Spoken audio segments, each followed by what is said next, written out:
I didn't cry. I didn't raise my voice. I just set my fork down, folded my napkin, pushed my chair back from the table, and walked out of my own daughter's wedding rehearsal dinner while 47 people watched me go. That was 11 months ago. My son-in-law hasn't spoken to me since. My daughter calls every Sunday now, same as she always did. But something is different. Something changed that night, and I think we both know it. I'm 63 years old. I retired 2 years ago after 31 years as a civil engineer with the city of Ottawa. Not glamorous, not rich. I drove a Ford F-150, lived in the same house in Kanata for 26 years, coached minor hockey on Saturday mornings until my knees gave out. I am not a dramatic man. I never have been. My wife, my ex-wife now, her name is Elaine. We were married for 34 years before I found out. I want to say that again because I still have trouble believing it myself sometimes. 34 years. We raised 2 children together. We buried her mother together. We sat in the same pew at St. Patrick's Basilica every Christmas Eve for 3 decades. I thought I knew everything there was to know about that woman. The sound she made when she was falling asleep. The way she held her coffee cup with both hands even in summer. The small scar on her left collarbone from a bicycle accident when she was 9 years old. A story she told me so many times I could recite it back to her word for word. I didn't know the other thing. Not until I was 62 years old and found a receipt in the pocket of her winter coat. It was November, the second Sunday of the month. Elaine had asked me to take her coat to the dry cleaner on Hazeldean Road because she was going to her book club and wouldn't have time. I reached into the pocket to make sure it was empty before I dropped it off, the way you do. There was a chapstick, a grocery receipt from Metro, and a folded slip from a restaurant I didn't recognize. I don't know why I opened it. I almost didn't. It was a dinner for 2 at a place called Riviera on Bank Street in the Glebe, a 40-minute drive from our house. The date was 2 Thursdays before. She had told me that Thursday she was having dinner with her friend Maureen from her old office. I'd watched the hockey game and gone to bed before she came home. $87 before tip. Steak for 2, a bottle of Barolo I'd never heard of. Maureen doesn't drink red wine. I've known Maureen for 20 years. She has a sensitivity to tannins. She mentions it every time we're at a dinner party together. I put the receipt back in the pocket. I dropped off the coat. I drove home. I sat at the kitchen table for a long time after that. I'm not going to tell you I was certain. Part of me spent the next 3 weeks trying to explain it away. Maybe Elaine had gone with someone else and just said it was Maureen because she knew I found Maureen a bit tiresome and she didn't want to deal with my reaction. Maybe she was planning something, a gift, a surprise, and had used the dinner as cover. I am a man who prefers to have evidence before he draws conclusions. It was how I was trained. You don't sign off on a structural assessment based on a feeling. You measure, you verify. So I started paying attention in a way I hadn't before. Nothing dramatic. I wasn't hiding in the bushes. I just started actually looking at what was in front of me. I noticed she'd bought new perfume sometime in the fall, and I didn't remember her mentioning it. I noticed she'd started going to her Thursday book club on occasional Tuesdays now as well, with a different explanation each time. A member's birthday, a makeup session, a special guest speaker. I noticed she'd started taking her phone to the bathroom when she showered, which she had never done in 34 years of marriage. I noticed she'd had her hair done differently, shorter in the back, and when I said it looked nice, she smiled in a way that didn't quite land on me. I didn't confront her, not yet. I'm not sure I can fully explain why. Partly I think I was afraid of what she would say, partly I still wasn't sure, and partly, and this is the part that I've had the most trouble making peace with, I think I just wasn't ready for our life to change. We had my daughter's wedding coming up in April. We had grandchildren to think about eventually. We had a routine that I had built my retirement around. Early morning coffee, the Globe and Mail on Saturdays, walks along the Red River when the weather was decent. I wasn't ready to blow all of that up on a receipt and a new haircut. My daughter, I'll call her my daughter because that's all she is and all she needs to be in this story. She had been with her fiancé for 4 years. He was a decent enough young man, an accountant from Nepean. He treated her well as far as I could see, and she was happy, which was the only thing that had ever truly mattered to me about any of it. They'd planned a church wedding in April, small by today's standards, 70 guests, reception at a golf club out in Stittsville. The rehearsal dinner was to be held the Thursday before, at a private room in a restaurant downtown. Elaine had been heavily involved in the planning. That was her domain, and I was happy to let it be. I wrote the checks when asked, showed up when told, and tried to stay out of the way of decisions I didn't understand. I had contributed one thing to the whole enterprise. I had arranged for a case of very good Pinot Noir from a winery in Prince Edward County that I'd visited with a colleague a few years back. I wanted to give it as a gift to my daughter and her fiancé to celebrate the rehearsal dinner. It had taken me 3 months to source it. It cost me $400, which for a retired civil servant from Kanata is not nothing. The rehearsal dinner was on a Thursday. I had not yet confronted Elaine. I should tell you what changed that, what finally made me certain enough to stop explaining things away. It was February, 2 months before the wedding, a Tuesday evening. Elaine had said she was going to her friend Diane's house to help with some project. I don't remember what exactly, something about curtains or a spare room being repainted. She left around 7. I fell asleep on the couch watching the news and woke up around 10:30. She wasn't home. I texted her, no answer. I called. It went to voicemail. I wasn't worried. I was annoyed, maybe. I went to bed. She came home just before midnight. I heard the door. I heard her take off her boots in the hallway. I heard her go to the bathroom, run the water longer than normal, come into the bedroom. She got into bed beside me in the dark, and I pretended to be asleep. In the morning, I looked up Diane's number in Elaine's old address book. She still kept a paper one, as did I, and I called Diane from my cell phone while Elaine was in the shower. Diane said she hadn't seen Elaine since Christmas. I thanked her. I said I must have gotten confused. I hung up. After that, I knew. I didn't say anything to Elaine that day or the next several days. What I did instead was talk to a lawyer. A family lawyer I was referred to by someone I trusted. I'm not going to get into all of the details of those conversations because they're not really what this story is about. What I will say is that I learned what my options were, what I was entitled to, and what I stood to lose depending on how I handled things. We have a house that's nearly paid off. We have RSPs. We have a pension, mine, from the city. I needed to understand the landscape before I started moving across it. The lawyer told me to document what I could, to keep records of anything relevant, to not make any major financial moves without telling her first, to not confront Elaine until I was ready. I wasn't ready yet. I wanted to get through my daughter's wedding. That was perhaps the decision I regret most, not for my sake, for my daughter's. The rehearsal dinner was a Thursday evening in April, 5 days before the wedding. About 30 people in a private room at a restaurant on Elgin Street. My daughter's fiancé's family was there, his parents, his sister, his aunt and uncle from Toronto. My son was there with his partner. My daughter was radiant in a way I hadn't seen since she was a little girl on Christmas morning. Elaine had arranged the seating. I found my place card near the middle of the table, between my son and his partner on one side and my daughter's future mother-in-law on the other, a perfectly reasonable place for the father of the bride to sit. Then I looked toward the head of the table. My son-in-law's father was seated at one end. That made sense. He was a quiet man, a retired teacher from Barhaven, and we'd always gotten along easily enough. At the other end of the table, the end traditionally associated with the host, the person giving the dinner, sat a man I had never seen before in my life. He was perhaps 55, well-dressed, thinning grey hair and an easy smile. He was laughing at something my daughter's fiancé was saying, and he seemed completely comfortable in the room, which struck me as strange for someone I couldn't identify. I leaned over to my son and asked quietly who the man at the head of the table was. My son looked at me for a moment. His expression changed in a way I didn't fully understand at the time. He said the man's name, I won't include it here, and he said he was a friend of his mother's. A friend of his mother's.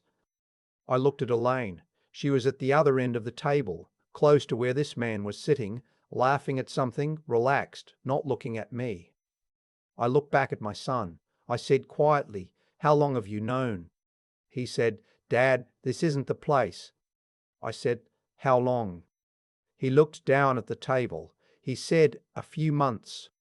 I sat with that for a moment. A few months.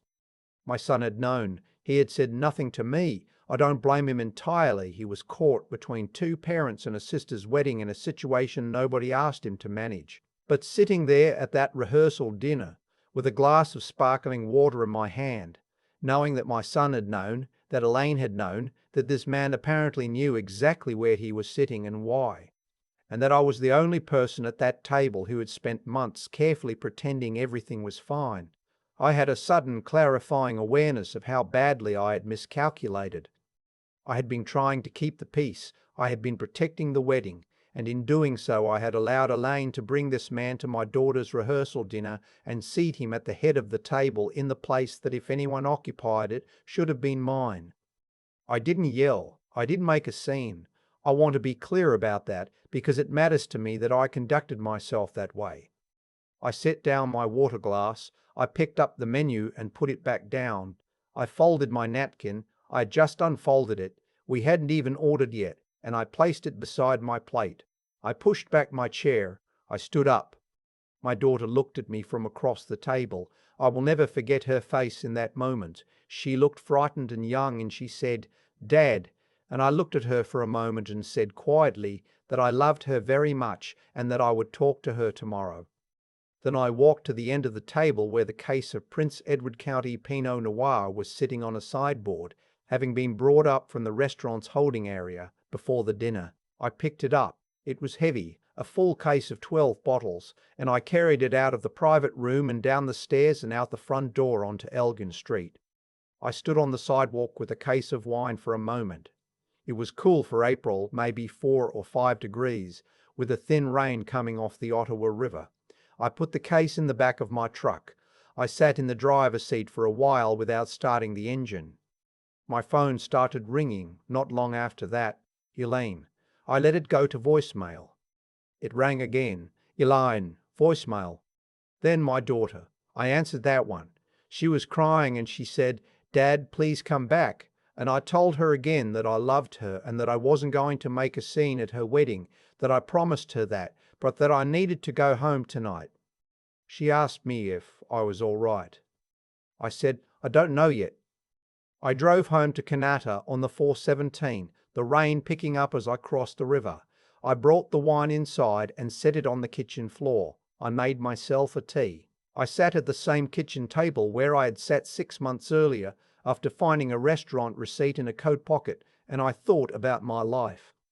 I thought about 34 years of mornings in the same house, about a scar on a collarbone and a story I'd heard 100 times, about hockey rinks at 6:30 in the morning and RRSPs and a pension and a lawn I had cut every week for 26 summers and a pew at St. Munda's, Patrick's and everything I had built and assumed would hold. Elaine called 11 more times that night. I counted them the next morning when I looked at my phone. I didn't answer any of them. The wedding happened on the Saturday, 4 days later. I walked my daughter down the aisle. I gave a short toast at the reception that made people laugh once and tear up once, which I thought was the right balance. I danced with my daughter to the song she'd chosen, which was an old Gordon Lightfoot song her grandfather used to play, and I held it together until we were almost at the end, and then I didn't, quite. She didn't say anything, she just held on a little tighter. The man was not at the wedding. Elaine attended as the mother of the bride and was perfectly civil, and we sat on opposite sides of the church and did not speak beyond what was necessary. The following Monday I moved into a rental apartment in Bell's Corners. I called a family lawyer, the same one I'd consulted in February, and told her I was ready. Elaine and I separated formally in May. The divorce proceedings have been slow, as these things tend to be, but they are moving. We have reached an agreement on the house, which we will sell. The RRSPs will be divided. I will keep my pension. It is, all things considered, a fair outcome, which I attribute entirely to the months I spent understanding my position before I showed my hand. My son and I had a long conversation in June, sitting on the deck of a rented cottage up near Calabogie. He told me things I probably needed to hear. He told me things about the last few years of our marriage that I had not seen and that he had not known how to bring to me.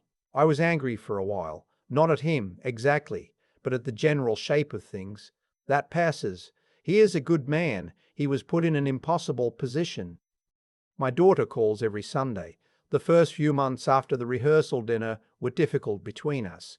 There were things she needed to say about how the whole situation had affected her, about feeling caught between parents, about the timing and the way it unfolded. I listened to all of it. Some of it was hard to hear, most of it was fair. She asked me once if I regretted walking out that night. I thought about it for a while before I answered. I thought about what it would have meant to stay. To sit at that table for 3 hours, eating my dinner, making conversation, watching this man at the head of the table that I had been carefully kept away from. To shake his hand, maybe, at the end of the evening because it would have been awkward not to drive home with Elaine afterward and say nothing again, the way I had been saying nothing for months. I told my daughter, no, I don't regret it. She said, do you regret any of it? That question is harder. I have spent 11 months turning it over. I regret that I waited as long as I did. I regret that I prioritized the wedding over the truth in a way that ultimately put my daughter in an impossible situation too. I regret that my son had to carry that knowledge alone for months because neither of his parents was willing to be honest about what was happening. I regret the particular loneliness of all of it. Not the marriage ending, exactly, but the way it ended. The slow, quiet erosion of something I had once thought was solid. What I don't regret is walking out of that room. There is a version of that evening where I stay, where I endure the dinner with my jaw set and my hands flat on the table and a polite nothing on my face because it's my daughter's night and I don't want to make it about me. That version of the evening probably looks from the outside like grace, like maturity, like a man who has his emotions under control. But I have been a man with his emotions under control for a very long time. I kept my mouth shut for months when I should have spoken. I wrote checks and showed up and stayed in my lane because that was what I had always done, because I thought that was what a good husband and father looked like. Sitting at that table, watching Elaine laugh with the man she'd apparently been seeing while I was mowing the lawn and coaching minor hockey and reading the Globe and Mail every Saturday and quietly building what I thought was a life, I realized that control wasn't something I owed that room. So I picked up my case of wine and I walked out into the rain and I drove home across the river. My daughter got married 4 days later. She was beautiful. The Gordon Lightfoot song made me cry. I kept the wine. Some losses are not really losses at all. It just takes a while before you can see them clearly enough to know the difference. I keep coming back to that kitchen table. The first one, the night I found the receipt in Elaine's coat pocket, and the second one, the night of the rehearsal dinner, when I came home alone and made myself a cup of tea and sat in the same chair, in the same quiet house, and finally let myself know what I already knew. There's something that happens when you've lived honestly for a long time, not perfectly, I was never that, but consistently. You show up, you do the work, you keep your word, and after 34 years of that, part of you starts to believe that the life you've built is the life you deserve, that the care you put in is somehow protected by the fact that you put it in. It isn't. That's not how any of it works. I understand that now in a way I didn't before. What I learned from all of this, from the receipt, from the months of silence, from that walk out of the restaurant on Elgin Street into the April rain, is that integrity doesn't protect you from being hurt. It just determines how you carry it. I spent months protecting a version of my life that had already ended, and in doing so I let Elaine and my son and eventually my daughter carry weight that should have been shared. That was on me. The clarity I'd been waiting for was available to me in November. When I first opened that slip of paper, I chose not to take it. I told myself I was being careful. I was being afraid. What finally moved me wasn't anger. It was a kind of recognition. Sitting at that table, watching the room carry on around me as though the arrangement made perfect sense, I understood very simply that I was done participating in something that required me to be invisible, not with bitterness, just as a fact. Walking out was not the brave thing I sometimes let myself believe it was. The brave thing would have been having the conversation in November. The walking out was just the moment I stopped delaying the inevitable. It cost my daughter something on a night that should have been only hers, and that is the part I will carry longest. But here is what I know about the months since then. The conversations I had with my son up at Calabogie, the Sunday phone calls with my daughter that have slowly, carefully become real again, the quiet of an apartment that is entirely my own. I have had to think more carefully about who I am and what I actually value and what kind of man I want to be with the years I have left than I did in perhaps the last decade of my marriage. Comfort can do that. It can make you stop asking. Elaine made her choices. I made mine, including the ones I made too late.